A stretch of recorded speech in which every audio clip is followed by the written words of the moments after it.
have had talks with Weddle and his agent.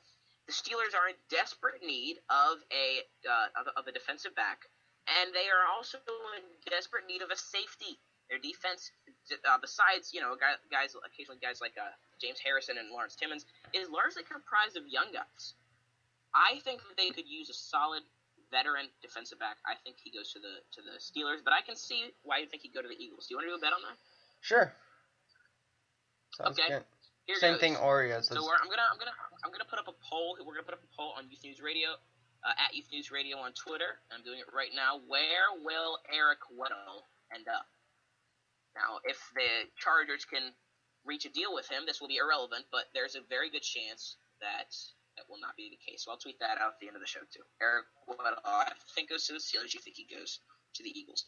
Mario Williams at number 7, Bills defensive end. Jason Pierre-Paul, the nine-finger giant from New York, at number 6. It's Frodo Baggins. That's right. Bruce Urbans, number 5, Seattle Seahawks linebacker. Number 4, Doug Martin, Buccaneers running back. Doug Martin is just one of the most interesting names in the free agent market to me right now because the Buccaneers decided not to use the franchise tag. How old is he? They couldn't come to a deal. I think he's not as old as people think. I thought he was like in his he is 30s or something.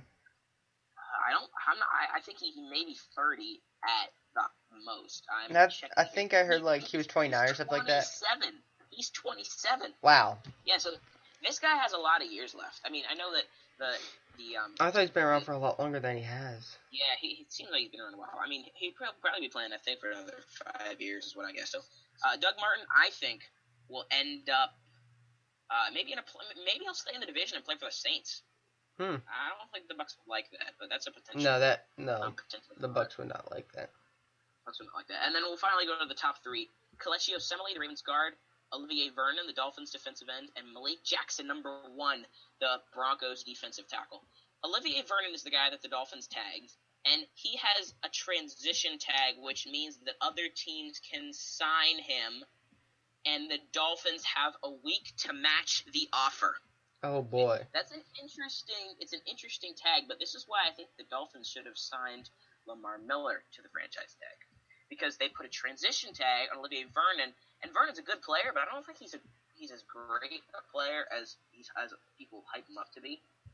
And then you got Malik Jackson, number 1. I mean, there's no doubt. This guy was a playmaker this year. Some people don't even know who he is, but if you've been watching any of the Broncos games this year, even the Super Bowl, he's the guy that recovered the strip sack fumble in the end zone for the Broncos.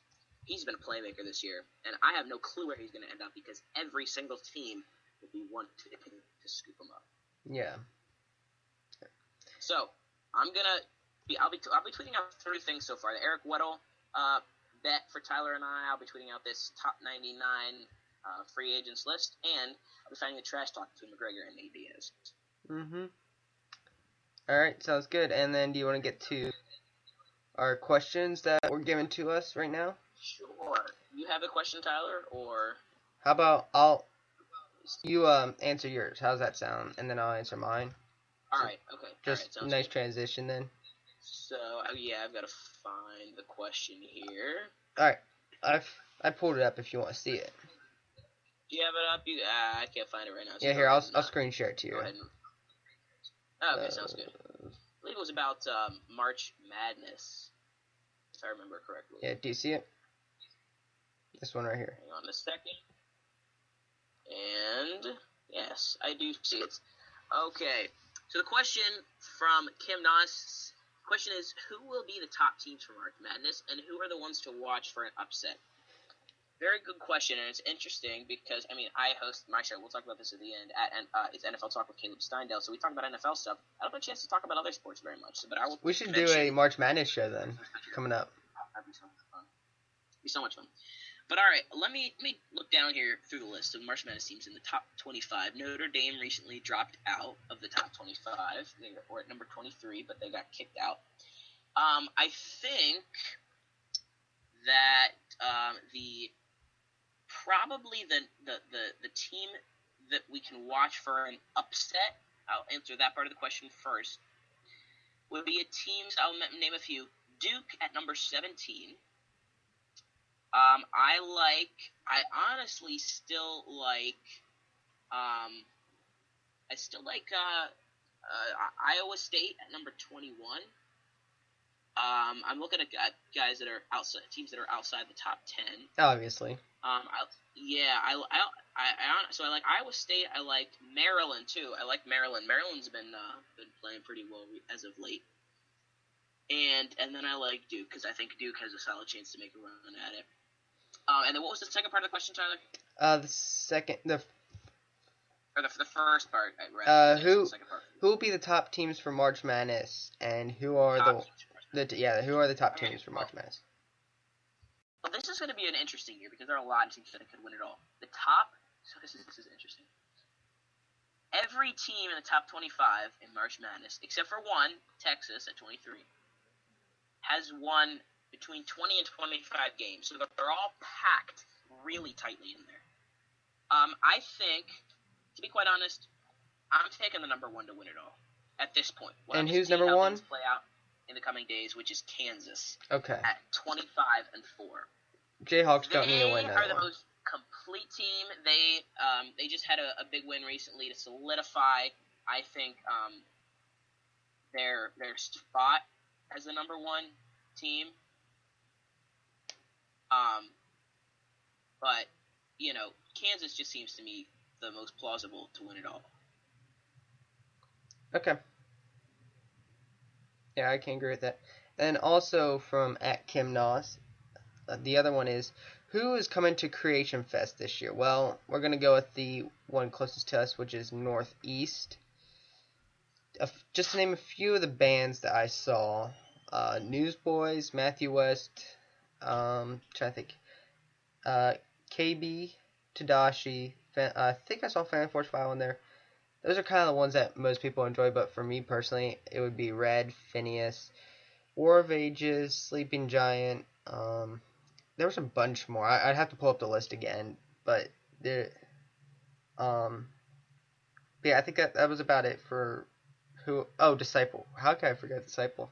Disciple and many, many, many more. Probably more than I would care to count right now, but yeah. So yeah, that's just to name a few. Now I don't know about Creation Northwest. I think there's Southwest too. I think it's Southwest. Not sure.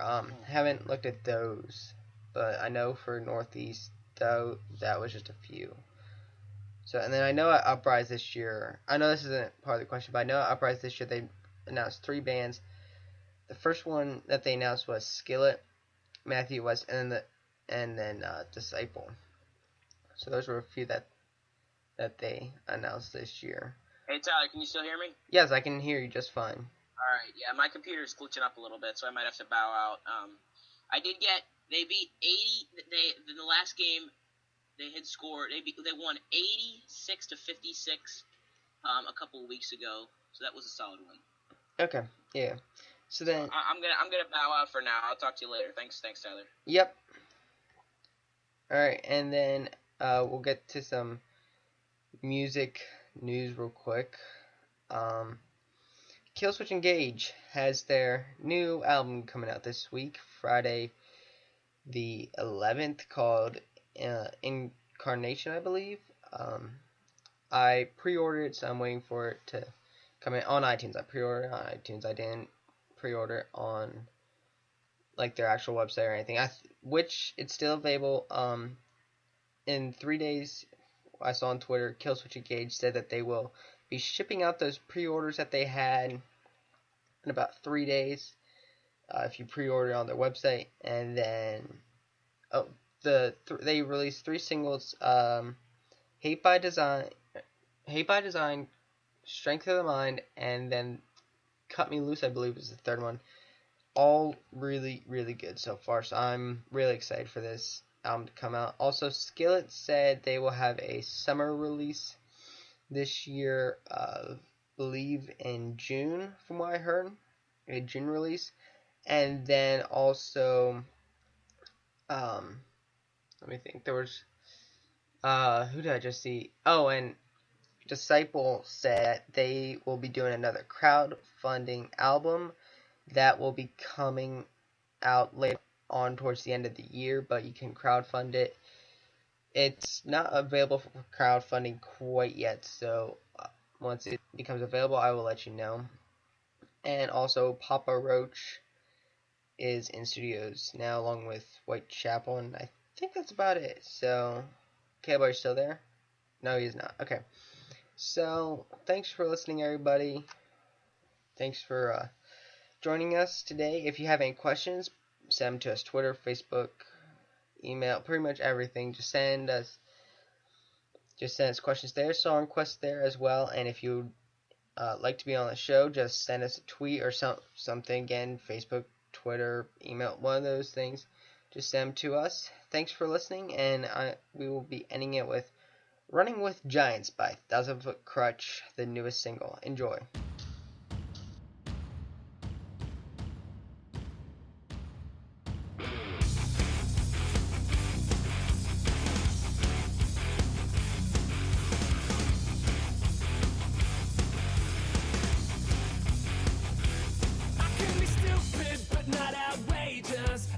Sickness, but not contagious. I can be empty, but I'm not nameless. The way that you love me, the way that you love me. I can be patient, but I'm not waiting. I can be shook up, but I'm not shaken. I can be angry, but I'm not jaded. The way that you love me, the way that you love me.